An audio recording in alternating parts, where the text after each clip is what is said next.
all popes are supposed to be celibate, Huh. but as far as the Catholic clergy, but it's implied, as far as we know, Peter was the only married apostle. Sister and otherwise, that just came to mind. He was the only one, I missed that? Married apostle that we know of for sure. Well, he's the one that's specifically married. Yeah. But there's indication that others were married as well. I mean, Paul, in the context of talking about whether or not to marry, he says, have we not the right to lead about a wife, as does Peter? And so Paul referenced him specifically, but there's nothing that says that the others weren't. But you're right, he's the one that's mentioned specifically. All right? Anything else?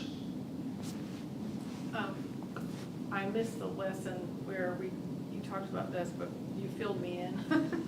And about the slaves and everything, and how it was different and stuff. But it's interesting that Paul writes about men stealers. Like, he specifically uses a term. Right. And so it's sinful to, like, kidnap a person, capture a person, make them your slaves, sell them, buy them. So there's just no, when people try to turn to the Bible and say, well, there were slaves in the Bible, there's just no justification. You know, under the law of Christ, it's just sin, no matter what. Right. And go ahead, I'm sorry. The only exception, I agree with everything you said, but the only exception being, if you did wrong or owed money, you could be indentured. That's correct. That was, I think it refers to the fact if you're put in jail, you can't earn money to pay your debt back. Right. Well, there's a great example in Matthew 18 about the king who brought all the servants together to collect what was owed him. Yeah. And one owed him an incredible fortune. He couldn't pay it back. He said, well, I'm going to put you and your family, make them slaves until you pay something back. And he fell on his knees and he forgave him, and then he wouldn't forgive something. So that was a principle that they could be indentured. Indenture. Right. I mean, that you did something that caused Right. your physical body to be indentured. Correct.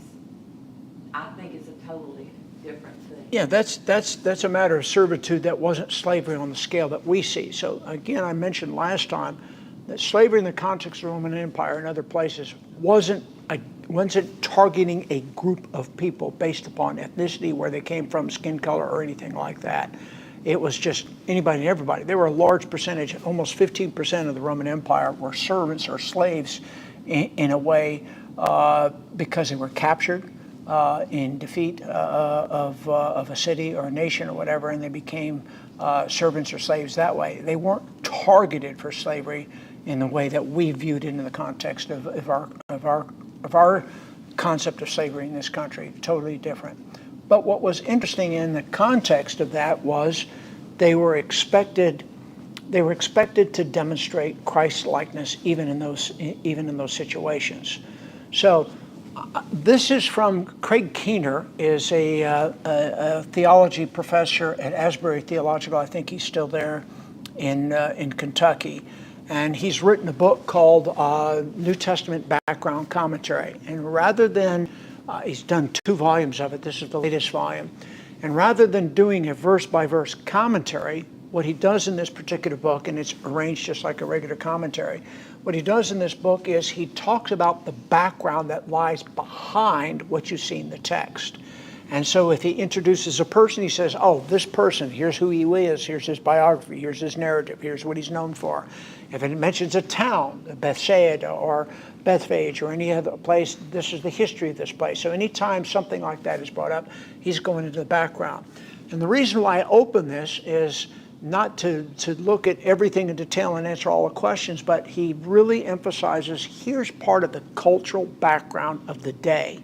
This is why Peter addressed this as he did, because of the commonplace acceptance in first century Roman Empire.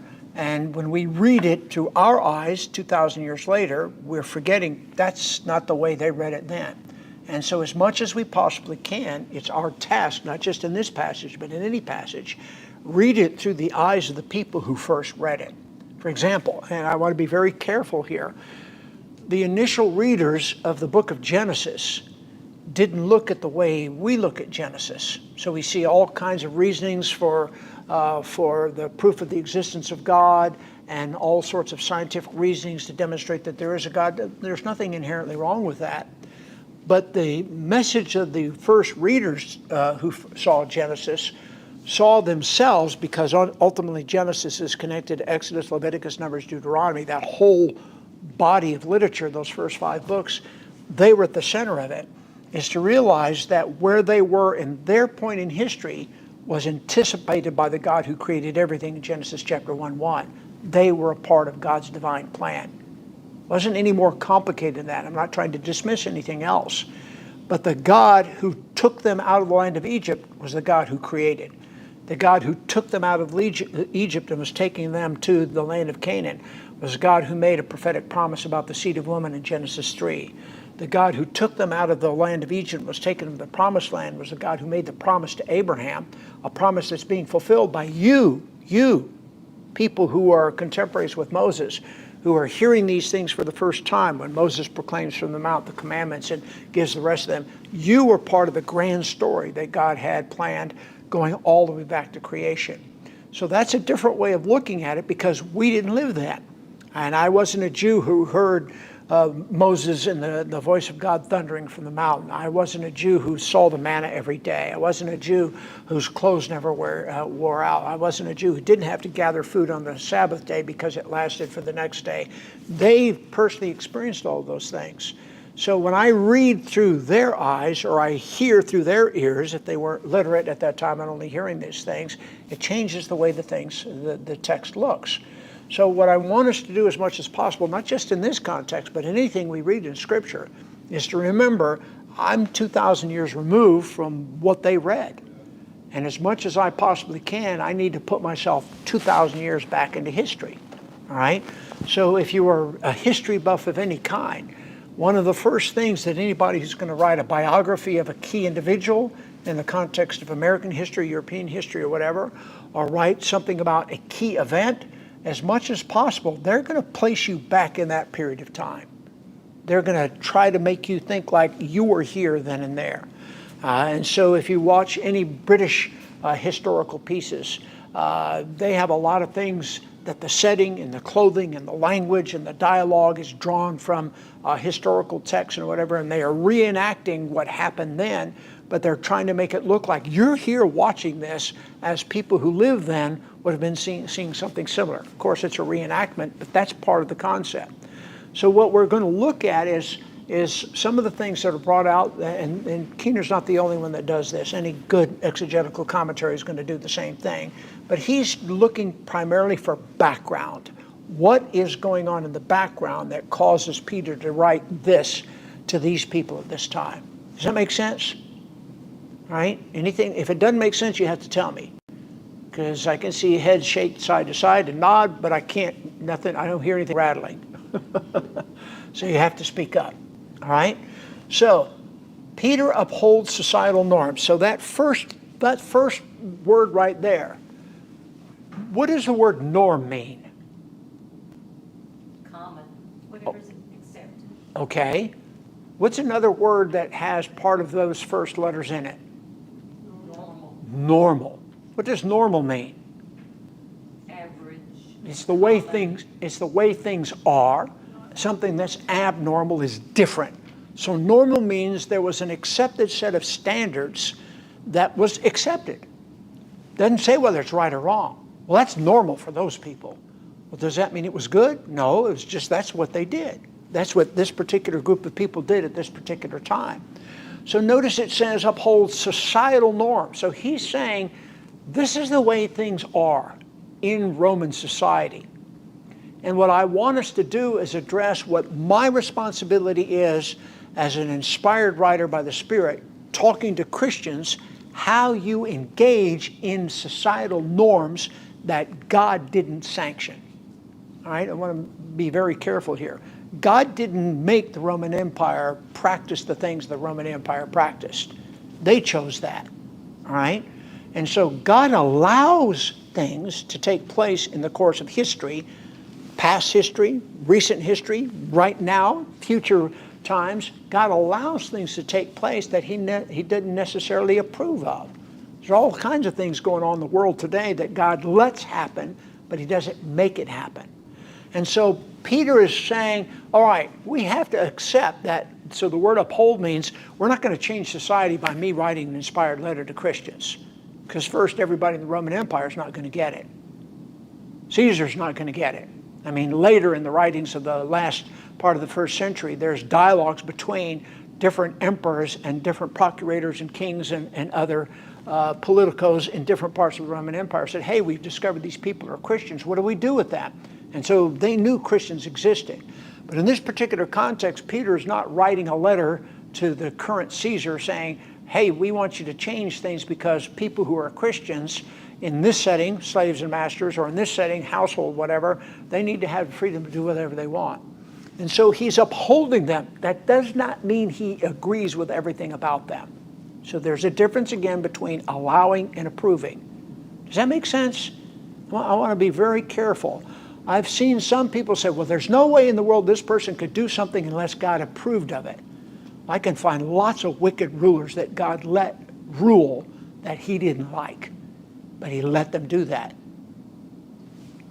I mentioned in the context of the lesson 80 years ago, the first atomic bomb was dropped and all the stuff that was going on in World War II in Japan, in Europe, and in other places. There were lots of wicked leaders of nations in those days. God allowed them to be in those positions, but he didn't approve of them. That's part of the reason why the wars were fought. So notice he upholds societal norms for the purpose, watch this, of the churches, and the only reason he does this is saying that there's a whole article about that, for the church's witnesses in society. So here's societal, here's society.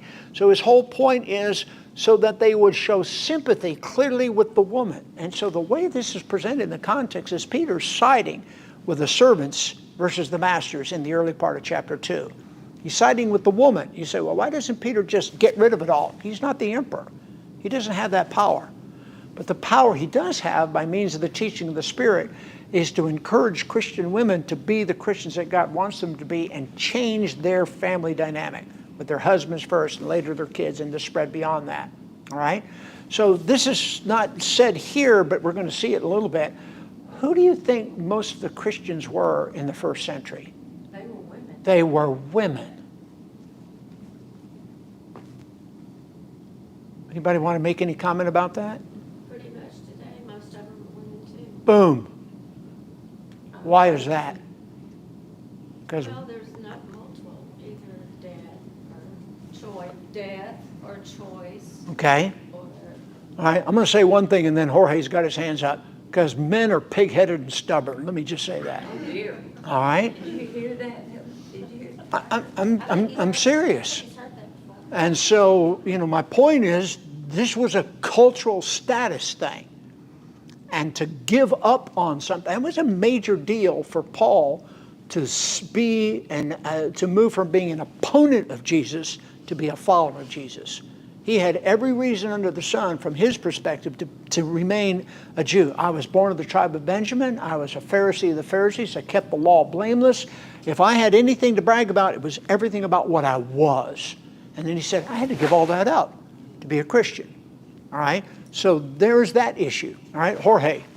Yes, sir. One of the things that I learned was in the first century and the leading centuries, the next centuries, the practice of infanticide was the norm. That's correct. And one of the things that the Christians did was, and actually we have excerpts of letters from Roman soldiers to their wives saying, if it's a boy, keep it. If it's a girl, toss it into the woods. And so what the Christians did is, that's the reason why we have orphanages today, and we created those in hospitals. We care for not only the poor, but the ones that cannot defend themselves. That what is true religion, to take care of widows and orphans, right? So there was a disproportionate amount of little girls that were taken care of by Christians. When they grew up, now you have a whole generation who are the ladies. A vast majority are Christians that were brought up as adoptees in Christian households. And those were the ones that ended up becoming, the wives of many of these men that were within the empire. So that was also revolutionary for that time, that they will see women, girls, as equal footed with men in that sense intrinsically. So that was also one of the things that I've heard it shifted in favor of Christianity. It was not only that more women were Christians, but because they were raised in a Christian household, they exuded of Christ. They were a product of the truth of the gospel, and they were just, like you said, different. They were so completely other within that culture, Right. that the impact was inevitable. All right, so the first thing, and I hope you heard everything that he said, one of the first key things that he mentioned was infanticide was the exposure of children after they were born, that they weren't desirable for one reason or another to the elements just to let them die. You might think, well, that's barbaric. Well, yeah, but that was part of their culture. And one of the things that over time became distinctive about those who identified with Christ was they rescued these little kids that nobody else wanted. And that's going to change the dynamic. So, again, notice Peter is on board with defending the women. He can't change society by snapping his finger. And God, that's not what God does. He doesn't change people by force. So he continues to advocate for the authority for the sake of witness and silencing charges that Christianity is subversive. It's not subversive. These people who've turned the whole world upside down have come hitherto. That's one of the things that you find in the context of the book of Acts. Well, how did they turn the whole world upside down? With swords? With guns? No, by preaching Jesus was the Son of God, that Jesus lived, Jesus died, Jesus resurrected, and everybody can have hope. That was subversive. Well, people might think the same thing today. People who are secularists, people who are atheists or agnostics or part of some other world religion, they may think the same sort of thing. But it wasn't subversive from the standpoint of doing anything underhanded. It was all above board. It was all very much explained. People knew what they were hearing. We don't want to hear it anymore, is what they told Peter and John when they were preaching in the name of Jesus. So when women were doing this on their scale, in their homes, before their husbands or other family members, the husbands may have thought it was, sir, I don't want to hear about this Jesus guy anymore. No doubt conversations like that took place. So one of the things at the very beginning, and this is where we didn't get into the exegesis of everything, it says that they might without a word. That didn't mean they never said anything, but it's by the life that they lived, not just the preaching that they might have done, that's going to stand out. So I have a friend of mine that was very influential when I first became a Christian eons ago. A friend of mine, another member of the church, worked at the post office, and he said that a friend of his said, hey, you know this guy George that preached at your church? He goes, yeah. He says, I saw him walking by the post office, and he was heading home, and he started walking across the postal lot, and he backed up, and he saw a sign that says no trespassing federal property, and he walked all the way around. And he told that to Brother Bill. Bill Bonifay was an elder at the Lord's church at one time. And the good friend of mine, his name is George Stout, that used to preach there. He had no idea somebody saw him. And he knew enough to know that Bill knew George. And he says, you're not going to believe what I just saw this guy do. Well, how many people would think anything about crossing a parking lot where it said no trespassing? I would think that would be more like if you had criminal intent. That may have been the case, or whatever. Just to But take a shortcut across their parking lot. But- I'm sorry. no, you're fine. But George's conscience was such that he backed up and went all the way around. And somebody saw that. Somebody saw that. My question is, how many things do we do that we don't want people to see? And how many things do we do that we have no idea that people are seeing, and they realize there's something odd, different, or whatever about this person? So the changes that Peter was encouraging women to stand up for and husbands to understand was, this is part of what it means to be Christ. Well, I can be a Christian in front of anybody else who's also Christian, but I can't be a Christian before this person because they don't stand it. They don't tolerate it. And that's going to come up later. As we continue reading in 1 Peter and into 2 Peter, we've alluded to this before, Peter's going to say, some people who you used to be associated with are going to ask questions, say, we don't see you hanging out with us anymore. We don't see you doing all the stuff we used to do anymore. What gives? What's up with that? Well, I've changed. Well, I'll say, you don't love us anymore. Well, if you don't go to, go out and get drunk or stoned all the time like you used to, that's going to cause, people's attention. That doesn't mean you don't care about people. It just means I can't do that anymore. It's not healthy. It's not good for you spiritually. It's not good for you in lots of different ways. So, that changes them. So changing in this way was a very, very powerful way. And over time, Christianity became a dominant religion. So I picked up a book the other day. It was written by a secular historian. And it said, how in the wide world did Christianity grow as fast as it did when there were hundreds of world religions that were already in existence before it ever came on the scene? How did it grow so fast in such a short period of time, over a few hundred years? They were persecuted. And so they fled to other countries. And by design, and established Christianity. right, by design, synagogues were established all over the Roman Empire in the centuries before Christ came on the scene. Because of the persecution of the Jews, when they were defeated, they were scattered all over. And the Greek culture and language, whatever that was imposed by Alexander the Great, was carried on by the Roman Empire. So there were lots of places to go that were kind of built in. Say, we've got all these people already there, let's go teach them the gospel. And so the gospel spread by word of mouth. Really quickly, I'm going to get to you just a second. I see you. There were no logos.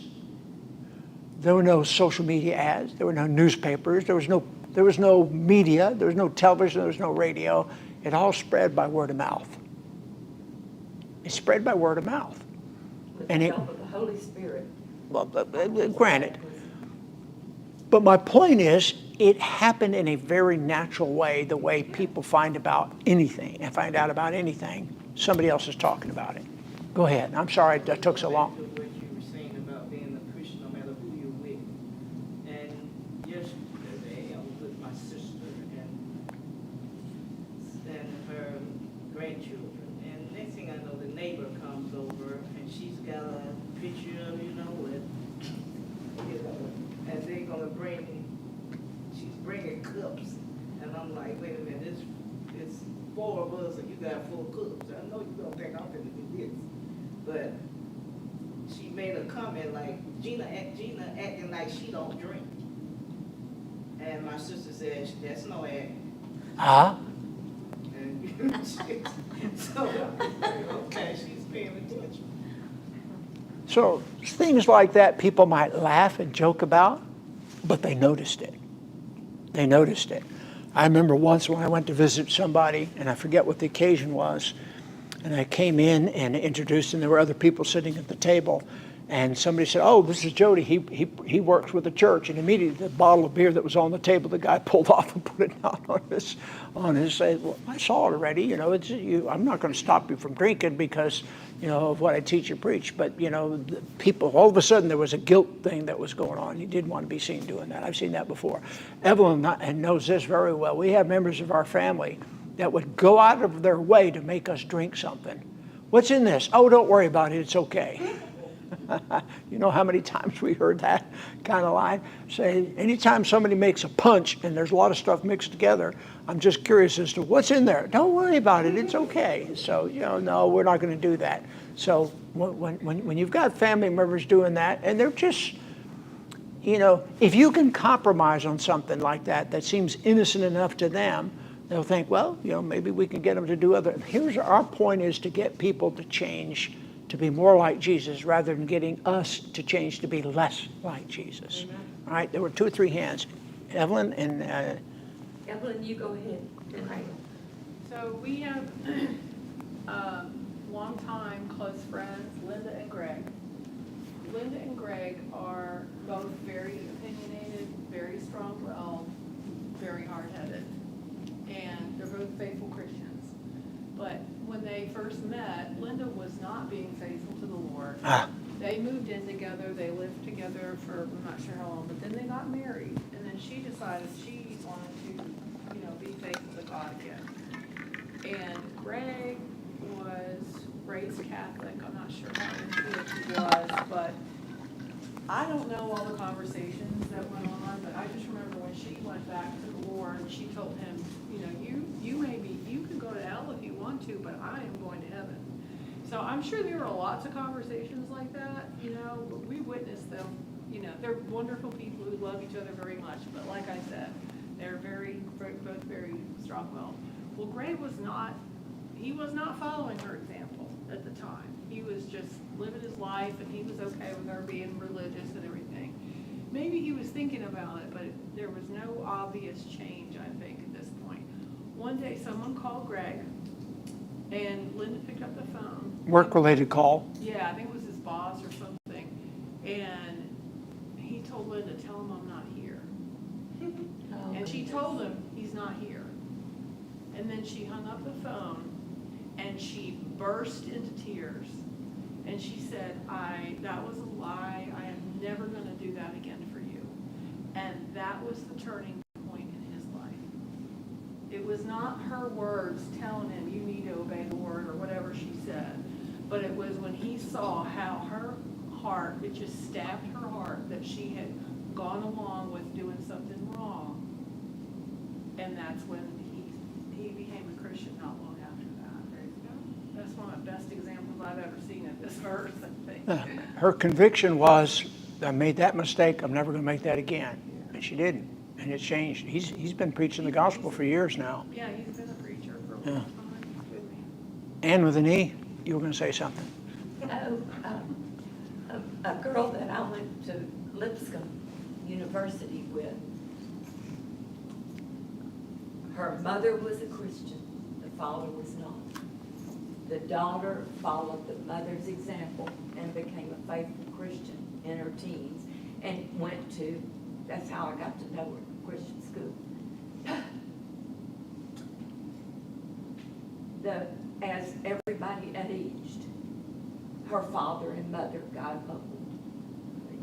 Let's face it, I'm in my 70s, so was she, so this was years ago, but her parents were probably in their 80s. The mother had been faithful all her life. The daddy had not.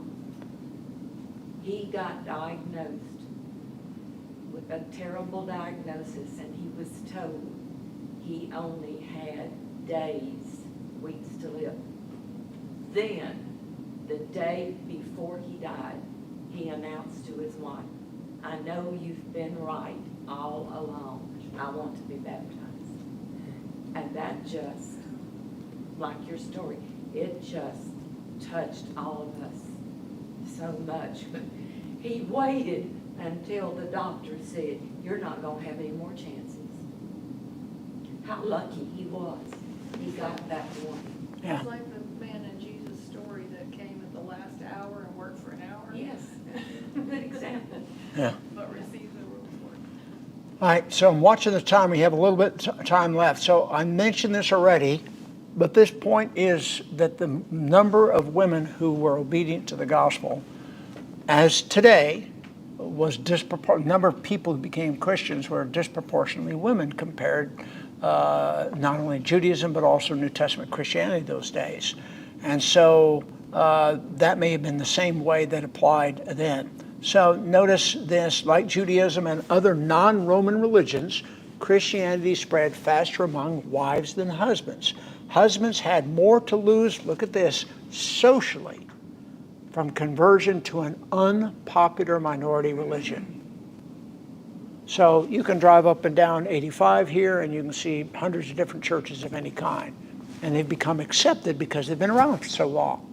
This church has been in this community for 100 years. This church has existed in one kind or another in this country for hundreds of years even before that. So there's a social acceptability. But Christianity was new. They couldn't say, this church has been meeting for 200 years here because the gospel hadn't been around that long. And so there was a loss of status. To lose socially means you're going to lose something in your standing with other people because you're becoming a follower of something that's not accepted. Incidentally, read in the book of Acts, when the Jews were asked to leave Rome, the Christians were asked to leave as well because they assumed that Christianity was a subset of Judaism. That's how closely tied they were. So many of the early converts to Christianity were through the missionary efforts of Paul and others, who the first thing they go to a place, they find a synagogue. Because the synagogue believed in the Old Testament, most of them are going to be willing to listen. And when they proclaim that, hey, the Old Testament prophets have talked about Jesus, he's come, he's been here, and we can demonstrate that. And so there came a time when they did not allow Christians to do that as liberally as they had before. So notice, wives were expected to obey their husbands in Greco-Roman antiquity. So notice it says Greco-Roman antiquity. Greco is just one way of referring to the Grecian Empire that existed before. So much of what Alexander the Great did during his short time in world dominance before the Roman Empire came on the scene was he spread Judaism throughout the world and repopulating Jews everywhere and making Greek the lingua franca, the common language of the people. And so that culture segued into the Roman culture, and it was the same thing. There was a hierarchy. And the hierarchy was the wives were always to be submissive in an underling status, not in an equal status to the husbands. And the husbands are going to be less likely to change because, again, allegiance to whatever it was that they believed in. So cults that forbade their participation in Roman or other local religious rites, including prohibiting worship of a family's household gods, were viewed with disdain, and Jewish or Christian women who refused to worship these gods could be charged with atheism. So here's the thing. When we think of the term atheist, we think of people who don't believe in the one true God. But to them, atheists were anybody who believed in anything other than the gods that were, Zeus and Olympus and all this kind of stuff. And so their concept of atheism was totally at odds with what we might define it to be. So a Christian was considered an atheist. Why? Because they didn't worship all the gods everybody else did. You might think, well, that's weird. Well, imagine living in that world. Are you convinced of the uniqueness of the one true God that's revealed in the Old Testament, that Jesus fulfills all the prophecies of in the New Testament, and they consider you to be an atheist? So his whole point is to change. Notice Peter's point is to reduce marital tensions and causes of hostility towards Christianity and Christians. Silence was considered a great virtue for women in antiquity, and that's not just in Roman culture, but in the cultures that preceded that. So how are you going to impact people? Let them see how you live. Let them see how you live. So the language that's used here is one that is part of the culture of the day. Notice again, the hair was braided in elaborate manners, well-to-do women. So there's an emphasis on this was the way people who were materially attached to wealth were dressing. And don't be part of that. That's not part of our culture today, not especially in this area. The gaudy adornments of women of wealth. Notice every time it mentions the hair and the garments, it was always attached to wealth. Wealth, wealth, wealth. Had nothing to do with style that's common today. And so that has nothing to do with wealth. You don't have to be wealthy to have this kind of dressing today. So again, you have to be careful at taking cultural statements about what was done 2,000 years ago and drawing lessons about them today. Meant to draw attention to themselves, condemned in ancient literature and so forth, because it was the excess that they were involved in. Not access, but excess, E-X-C-E-S-S. So notice again, ancients considered a meek and quiet spirit a prime virtue for women, and many moralists advised this attitude instead of dressing in the latest fashions. And so again, this was a cultural thing that was going against the ranking of status in different people, the citizens, the servants, the slaves, the husbands, the wives, and so forth. There was a laddering effect of how everybody was respected in the context of cultural then. The culture that existed then. And they were to fight against that by not rebelling in any kind of overt way, but by the way that they lived. And the same thing, we're expected to do today. You don't convert people to Christianity by engaging in protests. You don't convert people to Christianity by, doing something overt that looks like, you're ready to do battle. That's just not the way things were done.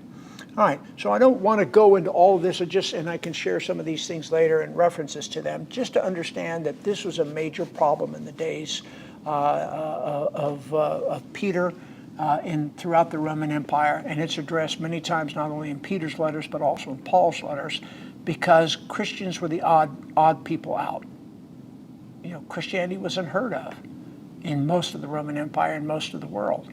So how do you influence people who don't know anything about who you are or what you believe?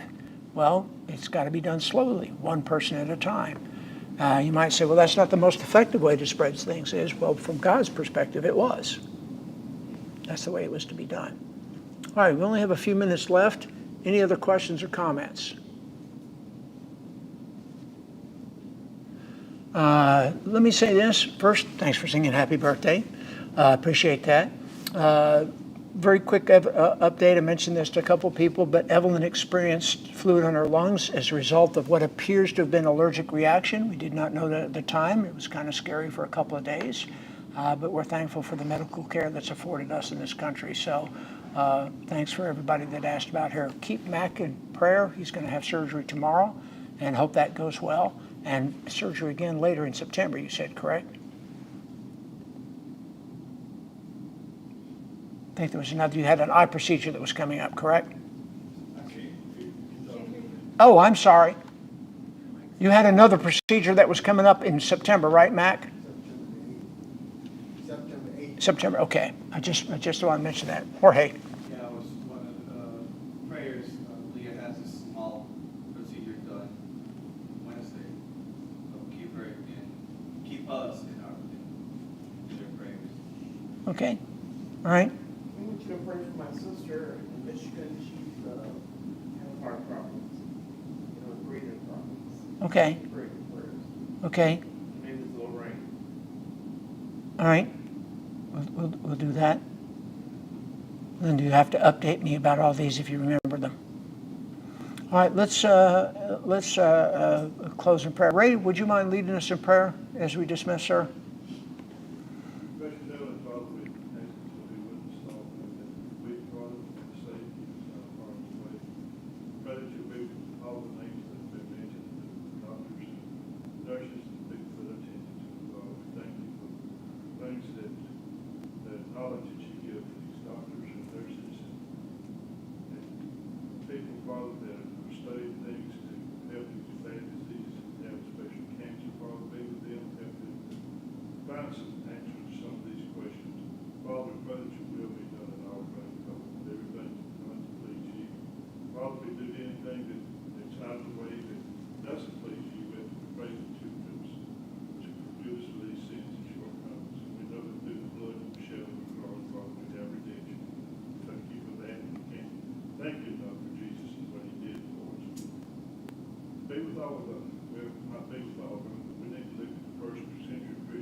Amen. Jody, Yes, ma'am.